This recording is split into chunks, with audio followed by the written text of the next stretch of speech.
Christian Fundamentals, Pistis Sophia by Zeb Fenton, copyright 2008. This presentation conforms to the teachings of Jesus Christ. Pistis Sophia is a 4-part series. This is part 3. This time on Christian Fundamentals, Pistis Sophia Part 3, the Earth period, Sophia, and the abyss can be a hell for man. Because the top area of chaos is a sub-region of the abyss, a heaven world for man, it can also be a hell. Each and every man would like to return home to the third heaven or the region of abstract thought. But if a man does not progress, his last earthly death leaves him in the abyss, not the third heaven.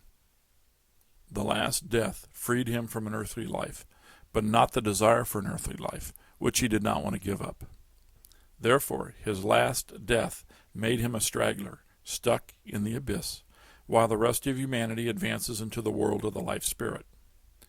The abyss is a region of deep, trance-like sleep for the straggler spirits of humanity in the region of concrete thought. The second heaven turns into a pure hell for the stragglers because the spirit feels the pain of being left behind the rest of advancing virgin spirits. Again, I want to emphasize, the spark of God, the virgin spirit, feels the pain of being left behind in the second heaven. The rest of the virgin spirit's vehicles have no consciousness at all. The ego is in a deep, trance-like sleep. The spirit wants the personality to give up the physical world, the desire world, and the mind's matter. But the personality wants the physical world, which makes the spirit a straggler in the first place. So back and forth, the spirit wants to move on to the third heaven, but bits and pieces of the desire body and the mind remain holding the straggler back from advancing into the third heaven, the region of abstract thought. Unless the spirit can free itself from matter, there it will stay until a new great day of manifestation, the Jupiter period. The most important thing to remember is that the stragglers chose to become stragglers by not working hard enough for salvation. Jesus Christ provided the spiritual material we use to build the shell vehicles and a new world to advance into the New Philadelphia. But in the end, the final requirement for entrance into New Philadelphia is the human willpower to become a better person. Each person must decide for himself that the goal is salvation. Then he must apply himself to that goal. The struggle to make it, to be saved, is the requirement laid out by the Father, because it alone makes us strong, wise, individualized, self-conscious beings. The struggle sets us free. Faith alone beliefs lead men into materiality and the abyss. Why? Because one only has to look at the present world to see the results of faith-based Christianity. Faith alone, Jesus saves, leads to doing wrong, because in the end, Jesus saves you. Why do anything righteous? Why even try to be a good person? Because, in the end, it makes no difference at all. Jesus will save you, no matter how bad you are, no matter how unethical you become, no matter how much evil you commit. And why? Because Jesus saves you. Faith-based religion has led to the downfall of the world. Faith-based religion has led to a world without God. Faith-based religion has led to churches overflowing with the godless, who sing praises without any substance behind the words. Even the little good that is done becomes worthless, because it is not done to help people, but to convert more innocent souls from God into the godless. Faith-based evangelicals read their Bibles without understanding what they read, or even care what they read, because in the end, they are going to heaven because the preacher told them so. The Bible did not tell them to be faith-based and not to work for salvation. No, it was a man who interpreted the Bible wrongly. Men with false beliefs are leading other men down the garden path to the abyss. The end days are the big rage with the faith-based. Why? Because they're going to be saved then. Wrong. Read the Bible for yourself. Don't depend upon another person for your salvation.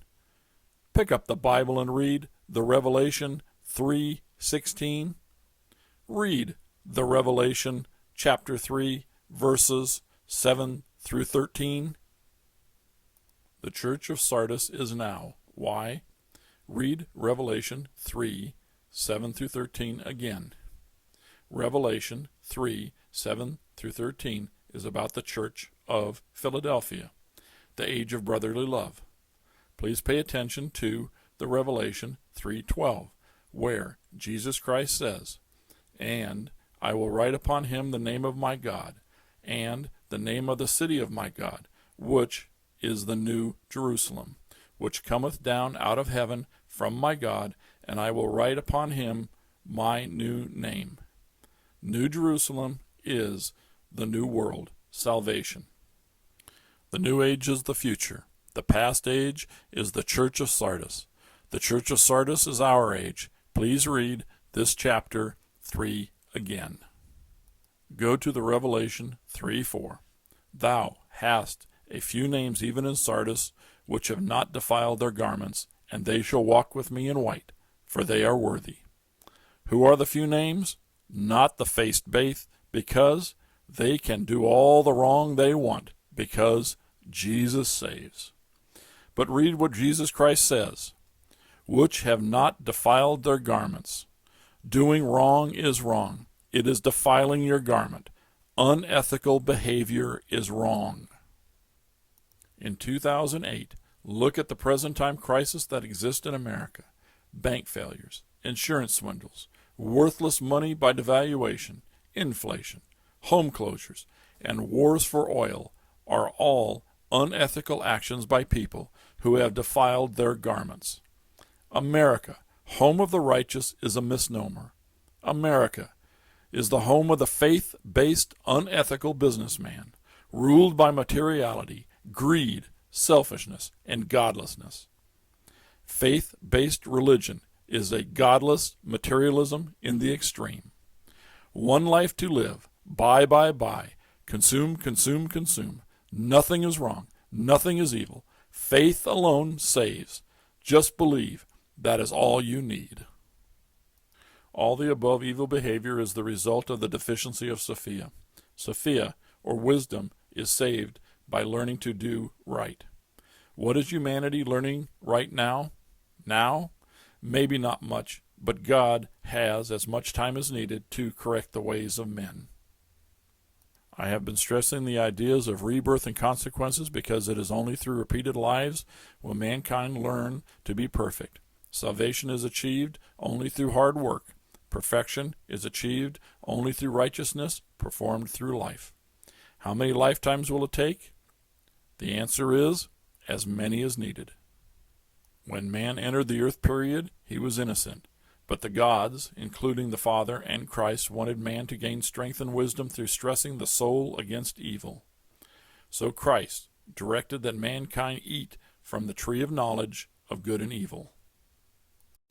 Christ said, "It is I who brought about that they ate."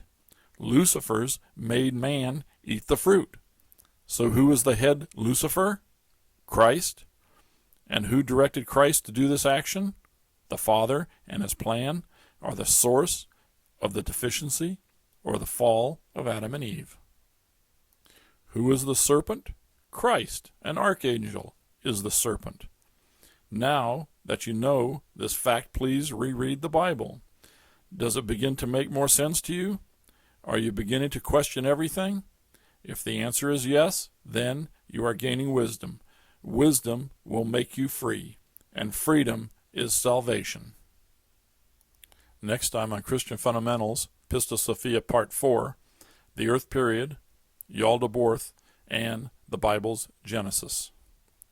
This concludes Christian Fundamentals, Pistis Sophia Part 3 of the Pistis Sophia series.